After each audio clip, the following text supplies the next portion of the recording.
Hey everyone, and welcome to The Explainer. I am thrilled you're here today because we're tackling a massive architectural decision. It's one that platform engineering leaders literally wrestle with every single day, evaluating GraphQL Federation versus REST gateways. Now look, it's a deeply complex topic, for sure, but we're going to break it down clearly so you walk away with exactly what you need to make the right call for your team. Picture this. You've got, say, 10 plus microservices running, and your front-end teams are constantly filing tickets begging, hey, can you just add this one field to the API? If that sounds familiar, listen closely. You don't have a feature problem. You have a very, very expensive integration problem. Okay, let's dive into the agenda. We're starting off with the integration bottleneck. Then we'll explain GraphQL Federation, understand REST gateways, put them in a head-to-head matchup, look at the hybrid reality, and finally, go over exactly how to decide. Right. Section 1, the integration bottleneck. The choices you make at your API layer have massive, cascading consequences. It is absolutely not just a technical preference. The wrong choice actively works against you. When front-end developers constantly have to pause their work just to beg back-end teams for specific data structures, well, your platform engineering basically grinds to a halt. Every new integration feels like pulling teeth. You end up wasting precious time on API modification tickets instead of actually shipping value to your users. Moving right along to Section 2, GraphQL Federation Explained. So to solve this bottleneck, GraphQL Federation introduces a completely different philosophy, leading heavily into team autonomy.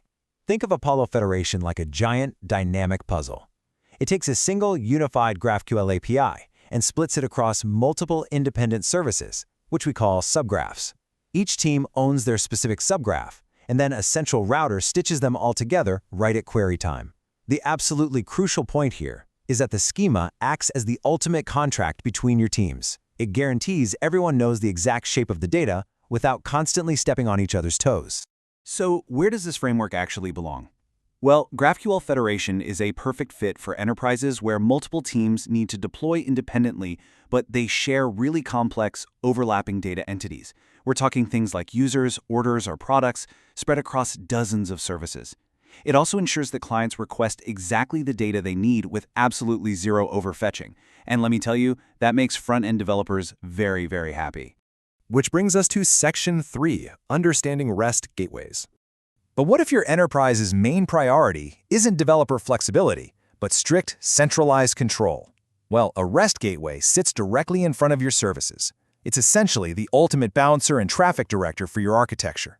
The major players here, think Kong, AWS API Gateway, and Nginx. Their primary job is to handle traffic routing, authentication, rate limiting, and observability way before a request ever touches your internal services. REST gateways absolutely shine in environments with stable, well-defined APIs. If your enterprise places a high need on operational control, strict compliance requirements, and native security enforcement, then this is your absolute champion. It's all about maintaining order, standardization, and totally minimizing operational risk. All right, Section 4, the head-to-head matchup. We've met the contenders, so let's put these two distinct architectural philosophies side by side. Now, what's really interesting about this matchup is the stark contrast in trade-offs. Look at query flexibility. Apollo Federation is incredibly high, while REST is quite low, but then slide down to operational complexity. GraphQL demands high overhead, managing schema registries, routers, the whole shebang, while REST gateways sit pretty comfortably at low to medium. Federation gives you incredible team autonomy, sure, but REST handles legacy system synchronization effortlessly and offers robust native security out of the box. Both are going to cost you in licensing and infrastructure, but they solve fundamentally different problems. Section 5, the hybrid reality. It's super easy to look for a definitive winner here, but we really need to debunk the silver bullet myth. Let's build this out and see how high-maturity platform engineering teams actually structure things layer by layer. First, at the edge, you deploy Kong or AWS API Gateway to forcefully handle your authentication and external traffic. Second, at the internal layer, you bring in Apollo Federation. This gives your internal product teams that highly flexible data access they crave. And third, for inter-service routing, Nginx steps in as a really lightweight internal load balancer. This isn't just fence-sitting, guys. It's a strategic acknowledgement that your external consumers and your internal product teams have completely different architectural needs. And finally, Section 6, How to Decide. So how do you actually apply all this to your own tech stack? I'm going to walk you through a quick diagnostic framework. The absolute first and honestly most crucial question you must ask is, who actually consumes your APIs? If your consumers are primarily internal teams, their constantly shifting and varied data needs make GraphQL Federation the clear winner, no contest. However, if you're primarily serving external partners or third parties, they don't want your flexibility. They demand stable, unchanging contracts. In that scenario, REST gateways easily take the crown. Moving to the second diagnostic question, how mature is your organizational discipline? Now this right here is a massive trap for a lot of companies. GraphQL Federation demands incredibly strong schema governance and super strict naming conventions across multiple teams.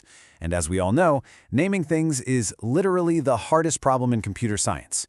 If your teams can't even agree on basic naming today, a GraphQL rollout will become a complete coordination nightmare of schema sprawl within 6 months. REST gateways, on the other hand, rely on centralized control. They require far less strict consensus from your individual autonomous product teams. The third question focuses on the reality of your current stack. Do you have existing REST services? If you have deep legacy infrastructure, pay really close attention here. Implementing GraphQL Federation means you'll have to go in and wrap all those old REST endpoints in resolvers. That means writing custom code just to translate the data. Actually, scratch that, it's worse. You're adding a highly complex translation layer that your team now has to maintain forever. Forcing legacy REST into GraphQL just because it's the trendy thing to do adds massive complexity for basically zero immediate payoff. Conversely, REST gateways plug right into your existing legacy infrastructure with minimal friction. And our final diagnostic question, what's your compliance and regulatory posture? Here, context is everything. With GraphQL Federation, you generally have to build and maintain all your own custom logic for security enforcement. But REST gateways, they provide comprehensive audit trails, IP whitelisting, and web application firewalls straight out of the box. And this brilliantly illustrates exactly why highly regulated industries like fintech and healthcare rely so heavily on REST gateways to meet their unforgiving compliance demands. Wow, okay, we've covered a tremendous amount of ground in this explainer today. But I want to leave you with this really powerful final thought. Your API layer should reflect how your teams are structured, not what's trending in engineering blogs. Don't blindly adopt a framework just because of the hype cycle. Audit your actual integration pain points, evaluate your team's maturity honestly, and design an architecture that solves your specific bottlenecks.